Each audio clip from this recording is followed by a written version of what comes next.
Omékongo Dibinga, professorial lecturer, School of International Service, American University. Yes, Mr. Nance, I have a great deal of respect for your work and really have just an appreciation of not just your service, but your family's history of service. I think, being on a campus, I see much of the difference between those who may, support Hamas, but much of what I'm seeing, and even in colleges I'm speaking at across the country, they are people who are able to differentiate between a terrorist organization and the people on the ground. My question for you is, I'm of the philosophy that you can't bomb an idea away. I'm of the philosophy that for every one innocent killed, you can create 10 more terrorists. And I just don't see how this leadership under Netanyahu, you described him as relates to the people he surrounded himself with. I don't see how this actually ends Hamas. In my opinion, I feel like this is something that is going to create more members of Hamas just by these violent attacks alone. You know this region better than most, and you know what people have nothing to turn to may turn to the most militant wing, like you said, who's also been empowered by Netanyahu in some ways, but that's just going to continue the idea of Hamas. And I just don't see how this current strategy is going to lead to the ending of Hamas. Well, see, this is where I agree with you. I've written 3 books, including a New York Times bestseller, on Al-Qaeda and ISIS ideology and how they fight. You cannot shoot an idea out of if you put a bullet through the brain of a person. But this isn't an ideology. What you're seeing here is a transformation of Hamas's technique. Yes, their ideology is they are Palestinian nationalists. They seek the return of their homeland. And when they say their homeland, they don't mean Gaza and the West Bank.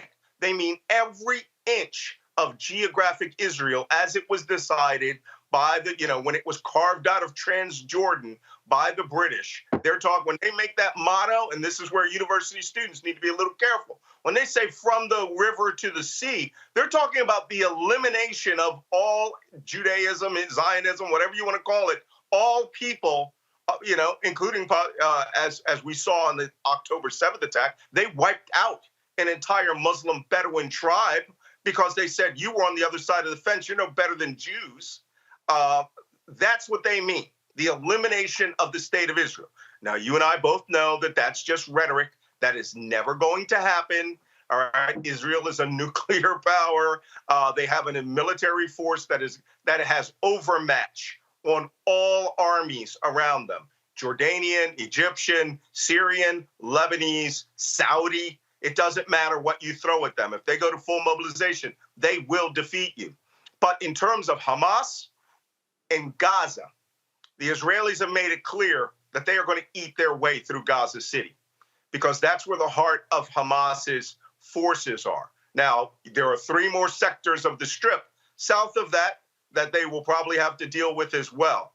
But for the men who planned, mobilized, and crossed that border in essentially an invasion with the intent to kill every living Jew on the other side of the border, did a pretty good job of it. The Israelis are not going to be adopting a posture in which they will be allowed to exist. So they are taking a look at how we did the Battle of Fallujah in 2004, which is what our Secretary of Defense sent over advisors to say, do not run into Gaza. It's an ambush that Hamas set up for Israel. The entire 7 October attack was designed for you, all of you, to see precisely what you're seeing and to garner support Middle East wide with protests. I have an article coming out called about how Hamas needs those dead babies. They have pandered this about forever. And now we've got dead Israeli babies. There is blood up on both sides. But you can wipe out a terrorist group for this generation. But here's another thing I caution all of my Israeli followers of. There will need to be a grand deal at the end of this. Or you will go into Hamas 2.0, 3.0 with more enemies possibly coming from Lebanon, Syria, a massive explosion of Middle East terrorism. I predict we're going to see pro-Hamas terrorism here in the United States. And then you're really going to see American support change. We're going to go right back to 2001, the way people will start behaving. So something will have to change. The status quo of Netanyahu and now his unity government, he's not the only person making decisions, is going to have to start thinking about in the two-state solution seriously. And I've had Israelis all week tell me to my face that will never happen now that these bodies have been stacked up in Israel. Well, it will have to happen because it's the only way to break this cycle, to empower the Palestinians themselves and to rid Gaza of Hamas. But mark my words, we did it to ISIS. You're going to see in northern Gaza City, Hamas as a military force will cease to exist. Malcolm